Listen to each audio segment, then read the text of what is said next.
So good afternoon. I'd like to bring you into the next step of this whole community currency world. So there were at least 3 speakers already mentioning them, having experience with them. I'd like to go to the next step because it's already here, it's in our lives, it's not something of the future, it's something you can do now. So that I asked before, who of you is already connected or active in a community currency? I'd like to see hands again because there were some hands going up. I see 1, 2, 3, 4, 5, 6, 7, 8, 9. That's already around 10% of this group, because I heard there are around 100 people here in this audience.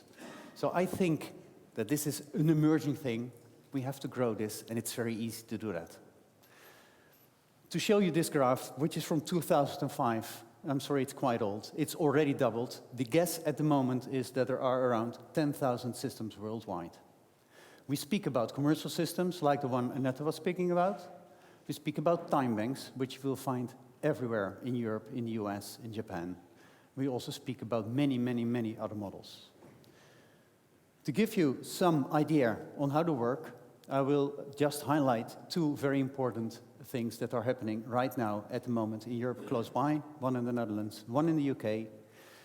Here you see already a lot of examples that you can find all over the world, from the commercial Weerbank to the Bartercard, which is a commercial system as well, to Nu Spaarpas, which focuses on environmental issues, and also, for example, Noppes, which is the Amsterdam LED system. We have around 50 of them in the Netherlands at the moment. So the first system I like to focus on is one which is on the social side and which started 3 days ago. It was opened by the Staatssecretaris in the Netherlands, so the Under-Minister from Social Affairs. It was opened in Utrecht in a large event. All the large insurance companies in the Netherlands are backing this. The largest bank of the Netherlands is backing this. The second largest pension fund in the Netherlands is backing this.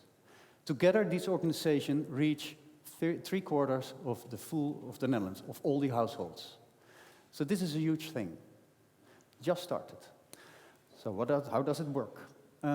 First, there is a nationwide umbrella thing called We Helpen. You can go there, you can go online, you can become very easily a member of this system. Very easy. Within these national umbrella organization, you can form your own communities. These communities can be formed by you, around your father, for example, who had a stroke, or around your brother, who is disabled. You can also organize this on a slightly higher level, and we have 3 of these communities as a pilot at this moment. The first one is in Enschede, the Roesing, which is a center for people who had an accident or a stroke and who have to go back to society, and they are supported by the system to do that. The second example is in Den Helder, in the north of the Netherlands, where handicapped people with a mental handicap, are supported to become more active within society. And this is an interesting story in itself, because in the early days, that is say 10, 20 years ago, we put all the people with a mental handicap in a big institution, somewhere in the middle of the forest, somewhere far away from all normal people, so we would not have to interact with them. This is really changing. Nowadays, we build small houses in noble neighborhoods. We have these people living in small groups, 4 to 8 people. We think it's really great. The problem is that we, middle-class people, don't like to have them very close by. Because if you have too many of them, our house price might go down. And it's also not very nice to look at them all the time, is it? So the problem here is not the handicapped people that have to integrate, it's we, the middle-class people, that are not used to them and have to learn to cope with this as a normal thing, as something which is part of the society. So the project in Den Helder is focusing on getting these middle-class people in Julianadorp, one of the big neighborhoods in this small town, and get them active in taking responsibility for people with these mental handicaps. So I like soccer. I go there every week, and I play in the senior team, and I like it very, very much. The organization comes to me and asks me if I like to join. That means if I want to become of your helpen, and take from this moment on Johnny, who is my neighbor, by the way. I don't know him. I never saw him. If I see him, I avoid him. If I take him to the football club, together with me, each Saturday, bring him to his own team, where he plays soccer, then collect him after the game, go to him to the pub, have some drinks together, and then after a couple of hours, deliver him back in his house. I have to think about this. But yeah, okay, I did it. So we do this from now on, and we see this whole combination. And what I get from this, because I find it very difficult to do it, but what I get from it is credits. So I get credits from the organization if I take these type of social responsibilities. Just one example. Second example from another demonstration that we have in the city of Rotterdam under the name the Makkie, where the municipality and the housing association and the social organization within the Markassepleinbuurt are responsible for the system. So one example of the municipality, they have this beautiful big square, but it's a mess. It's one of the more difficult areas of the city of Amsterdam. People throw away things on the streets. There are dogs running around in the same place where children are playing. This is really problematic.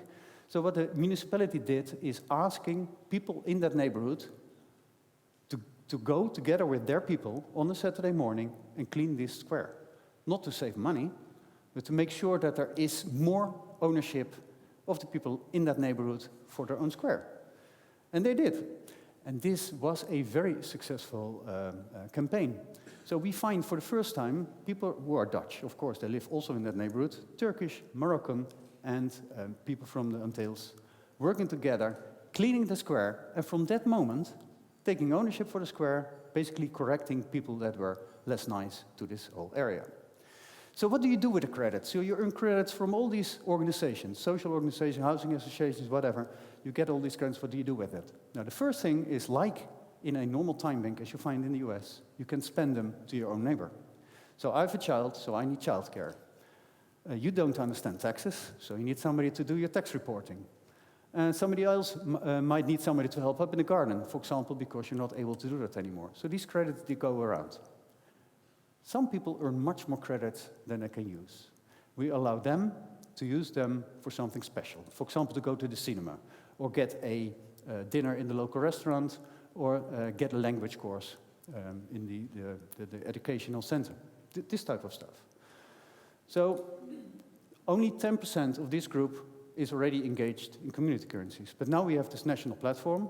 If you think that it is interesting for you, or somebody in your community, or your mother, or your father, or your brother, to become active in the system, the only thing you have to go is to wehelpen.nl, subscribe, become active.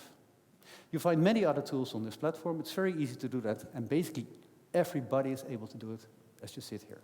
So from now on, we do not have any reason anymore to delay. I'd like to give you a fully different example. This is already mentioned by Tony. This is the Brixton pound. It's really beautiful money. They won a lot of art prizes with the money that they made. These Brixton pounds work slightly different than the time credit model I just described. You go to one of the local exchange points, for example, to the local bank. They have a credit union where you can go.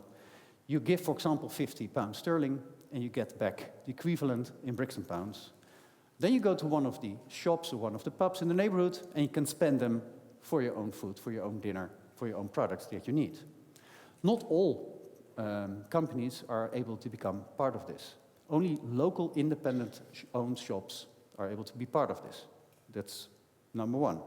The second thing is that it's not only working with paper money, although this is very beautiful, it's also very unpractical. So we started with electronic payments. So you can pay with SMS, with text, or you can pay also with an app. Very, very easy. There is an advantage, an economical advantage for everybody doing that. Because if you are a consumer and you exchange your £100 sterling, you get 110 Brixton pounds back. That's 10% more.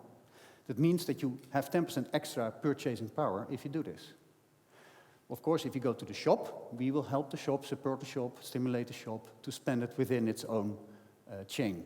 So, for example, the food shop, you try to get them buying the stuff somewhere else in Brixton, and then you help this wholesaler, for example, to buy the stuff in a farm.